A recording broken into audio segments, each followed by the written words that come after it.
and this should be the worry of everybody rather, isn't it?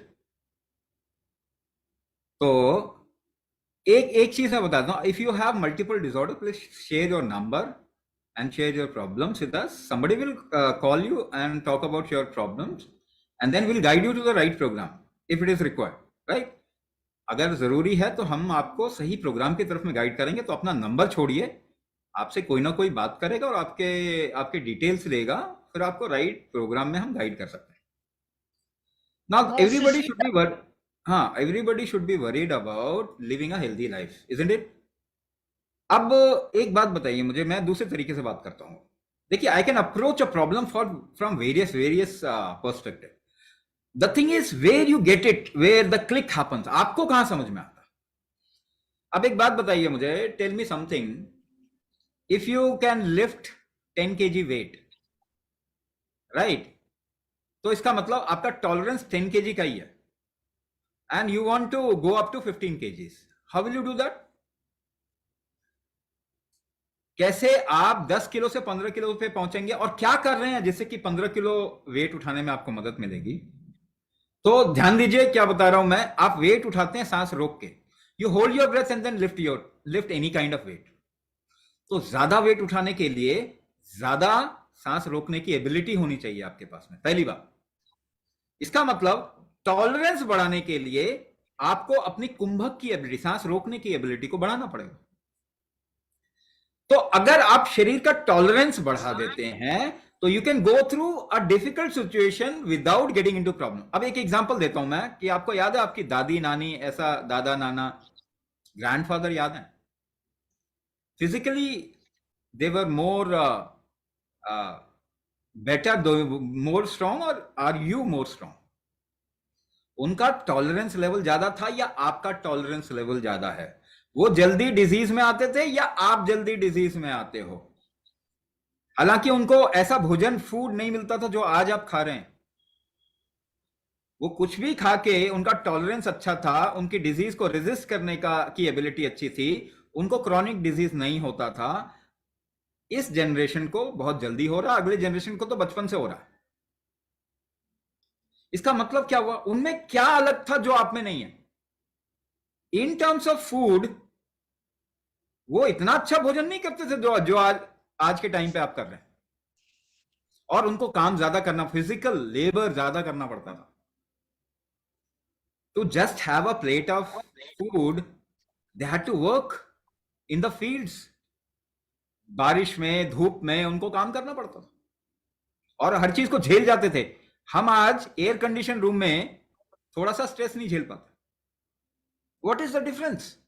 What is the difference? उनका tolerance ज्यादा था, आपका tolerance कम है।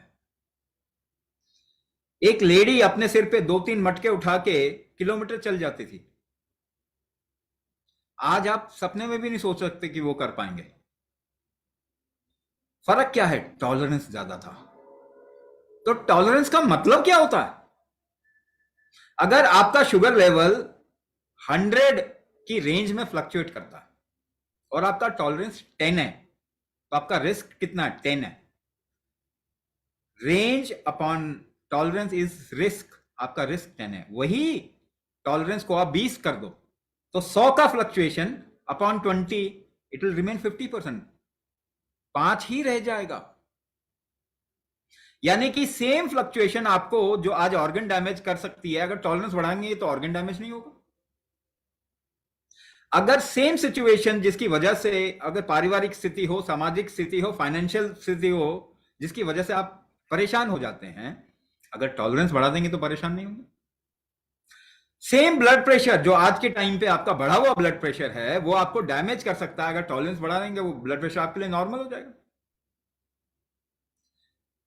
है कि नहीं है? तो टॉलरेंस बढ़ाने की कोई दवाई होती है क्या? आज तक तो नहीं बनी। टॉलरेंस किसका स्ट्रेंथ है? आपके बॉडी का स्ट्रेंथ है। और मैंने बताया टॉलरेंस का मतलब इक्वेशन सीधा कीजिए। अब एक और एग्जांपल देता हूं, हजारों एग्जांपल मैं रख सकता हूं आपके सामने, आपको कैसे समझ में आएगा वो देखिए। आप खड़े हो जाइए और किसी को बोल सकते हैं कि आपको पुश करें, धक्का देके गिराए, है ना? आप खड़े हो ओके, ये कभी करो ऐसे एक्सपेरिमेंट।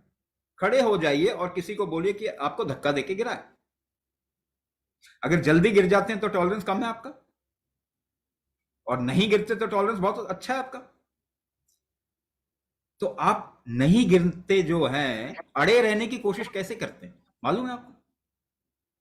सांस रोक के एक जगह अड़े रहते हैं। तो आपकी सांस रोकने की क्षमता ही टॉलरेंस है आपका, पहली बात। ना कुंभक, जब हम बात करते हैं, कुंभक एक बहुत बड़ा आयाम है, क्योंकि कुंभक इकोसिस्टमिक प्रेशर भी है। आपके शरीर का इकोसिस्टमिक प्रेशर, वात कहते हैं ना आयुर्वेद में, वात पित्त कफ, वात पित्त कफ को कंट्रोल करने का सबसे स्ट्रॉन्ग तरीका कुंभक है, जो कि हमारे आयुर्वेद से निकल गया, खो गया। तो कुंभक आयुर्वेद का सबसे स्ट्रॉन्ग ट्रीटमेंट हुआ करता था। केवल जड़ी बूटियां रह गई अब तो आयुर्वेद में, थोड़ा बहुत पंचकर्मा रह गया। 92% आयुर्वेद हमारे यहां से गायब हो चुका है। तो आयुर्वेद का सबसे स्ट्रॉन्ग हिस्सा जो कि आपके वात पित्त कफ को कंट्रोल कर सकता है, वो है कुंभक। और इसको योग कलाचार ने भी इस्तेमाल किया कुंभक को। इनिशियली तो नहीं करते कुंभक योगा में, योग में कुंभक निषेध है, नहीं करते, क्योंकि कुंभक आपको लाइफ के साथ जोड़ता है ज्यादा।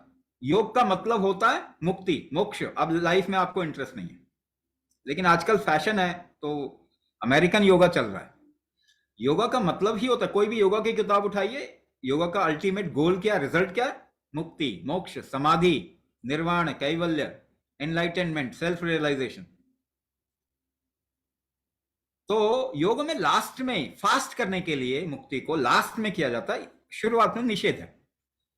मगर आयुर्वेद का बहुत सबसे स्ट्रॉन्ग हिस्सा, इसको रिवाइव करना जरूरी है, क्योंकि किसी दवाई से इलाज नहीं होता शरीर का, है ना। दवाई तो पिछले 50 सालों में बढ़ती ही जा रही है, बीमारियां भी बढ़ती जा रही हैं, आप देख लीजिए।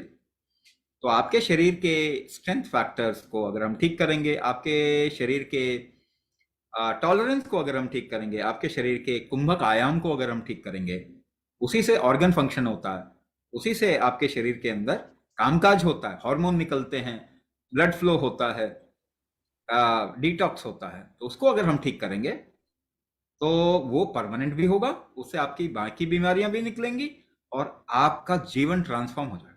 आप 50 नहीं, 60 नहीं, 70 नहीं, आगे चलते जाइए, किसी भी एज में डिपेंडेंट नहीं रहेंगे किसी के लिए, किसी के ऊपर। दवाइयां खाओगे तो बहुत जल्दी डिपेंडेंट हो जाओगे, हॉस्पिटल तो लैंड ही करना ही है कर।